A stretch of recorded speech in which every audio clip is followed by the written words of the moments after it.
out that little bit of extra that I had drawn out there. There's the inch right there. I pinch out the upper part. Sometimes the lines go off. I redrew this green line to make it go and connect. I have kind of narrow shoulders, so I do not cut out patterns. I usually just trace it. That way I don't have to cut out the pattern if I change sizes or I want to use this pattern for someone else that's a different size than me. If I end up finding out that I need to make adjustments. So it goes like that, and then you lift this up, and here you go. And then you can just cut that out, marking those notches just a little more clearly. And have it split, but a good time to just actually take out that seam allowance in your pattern and place it on the fold would be something like this kind of fabric, which would be kind of hard to pattern match. Always press your pieces. It is not optional. You cannot get a good looking garment without pressing all of your pieces flat. You know, you start pinning from the notches, or the marks I should say, and then you pin out. It says, I'm going to choose to sew from the centers out, and on the back pieces, I'm gonna choose to sew from the bottom up to the top. It just kind of helps it make it line up better. The front is a little bit more problematic. You can see how it comes together here. I'm gonna have to widen the edge of this, what is green here, by 3/8 of an inch so that it will be wide enough to even just match this back seam. But I did a muslin. It's just a little bit snug. Rather than making a whole bigger size, I think all I need to do is just add a little bit of width onto the sides, and that will give me enough so that I can have the overlap necessary in order to put the buttons on the front. And basically, I just went out to the next size up on the side, and I widened this just even one more at the top because of the way that that seam came together. Here are my 4 pattern pieces cut out. This is the lining. The nice thing about using the lining fabric as the pattern for the outer fabric is that it's pretty sticky, so it doesn't move very much when you cut it, and you don't have to guess about the lines. You're gonna copy it exactly. This is corduroy, and it goes in a direction, and I cut the front so that it all went down, and I cut the back so it went up. So I fortunately had enough fabric that I could recut this. Usually with corduroy, I have it going down, and I'm gonna start sewing from the centers out here and then down. Same thing with the back pieces. They're marked as well. Match those points and sew up and then sew down.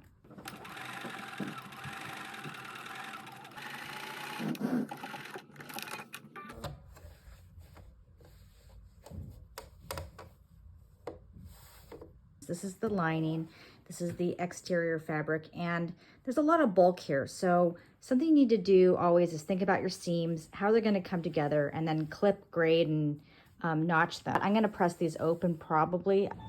This is called clipping. Again, this is the tight side that's popping up. Clip here.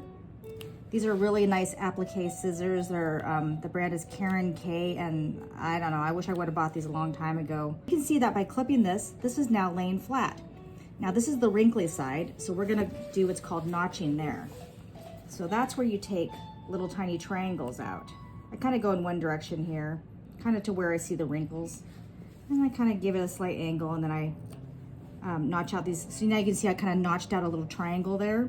You don't have to do it too much of those. You go close to the seam, but not up to the seam. When I press this down, that's gonna be able to lay completely flat. So here's the back seams showing that everything where it was notched, clipped, the corners were clipped here, corners clipped here, corners clipped here, here, here, notched, clipped, and now all these seams lay really flat and smooth. I decided to top stitch these seams. That meant that I sewed just a little bit to the right and just a little bit to the left of the seam, the princess seams here. And the reason why I did that is because I wanted it to be really flat, and also I thought these could kind of flip around after being washed. Now on a busy fabric like this, you know, accuracy is not really super important because you can't even see the seam here. This is a called a stitch in the ditch foot, and it has this metal bar, which is a guide that allows you to just kind of follow that seam line. And I have a machine that allows me to move my needles like 4 clicks over, like, and that means that it will be just the needle's going to hit just to the right of that seam.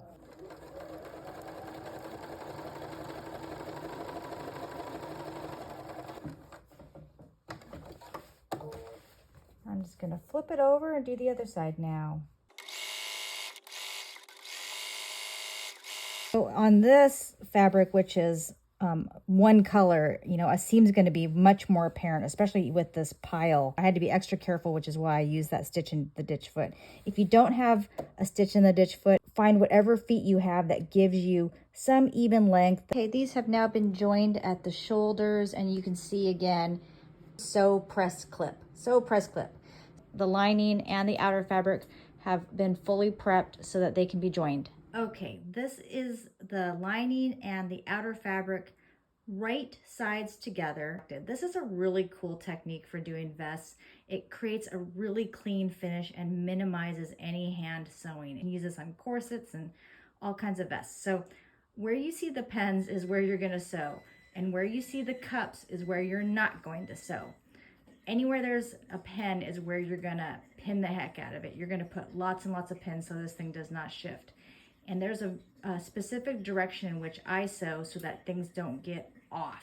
I start at that center back seam right there, and I go all the way across here on the inside edge, down the front, and then to the end there. And remember, we're not sewing this where the cup is. We're just sewing to the end here, okay? Then I go back to here, and I do the same thing on the other side, all the way down to the end. Next, I do the armholes. And again, just so that things don't get really off, I usually start in the center where that seam is there, and I go all the way out here, and I go all the way over here, and same thing here, all the way here, and then overlapping a little here, all the way there. I didn't videotape arguably the most complicated piece of this, which isn't actually that complicated. It's turning this garment after you've sewed those sides inside out. And turning it isn't as hard as you think. Basically, you just take that piece. This is open here, and this is open here. So you take this and you feed it through this little narrow channel, and it actually will come through there without too much difficulty. And you pull it out through here, and then it ends up looking like this. I just pressed it. I had already clipped them too. Anytime you have a curve like this, you just clip a little bit into the seam here, and anytime you have a kind of a bump out like this, you notch them. I gave it a press from the inside because this is corduroy, so I didn't want to actually compress this with heat. Now I am joining the sides. This gives me a clean finish. The outer fabric is the corduroy. I'm going to go ahead and stitch here with my 3/8 seam, and I'm going to extend, I'm going to roll this over when I'm sewing it and actually go a little farther, as far as I can go. Same thing with here. I'll sew it, and then I'll just kind of keep stitching here as far as I can go, and it will leave a gap of probably like this much. Okay, here is that seam that I just sewed, the inside sides of the vest. And I did as much as I did all the outside, and I did, maybe about like an inch or so into the lining side as well. And that's, it got pretty tight here. You can see that's about all I could really do. So now what I'm gonna do is show you what happens when you pull it out. The outside is now a nice clean seam, finished seam. And then the inside, flipping it over, has just this little bit of an opening here, just that little bit of an open edge right there. And that is really, really easy to deal with. First of all, I'm gonna press this open so it's nice and flat. But once I am ready to sew this, there's a couple ways to deal with this. You can just hand stitch this, what looks like to be about 4 inches worth here. Just do a nice little slip stitch in there. That's pretty invisible. This is also a really busy fabric. Or if you're kind of lazy like me, you might just kind of untuck one of these and then put one on the top with a clean finished edge like that. And then you could just use your sewing machine on that. Here's the vest from the inside out. I've just pinned out the vest to top stitch it. I've tried a couple different feet, and I think I'm just gonna use my clear foot and just try to be as straight as possible. I'm gonna probably start here work my way all the way around the whole thing. It's pinned so that the outside fabric is slightly curled over so that the lining won't show.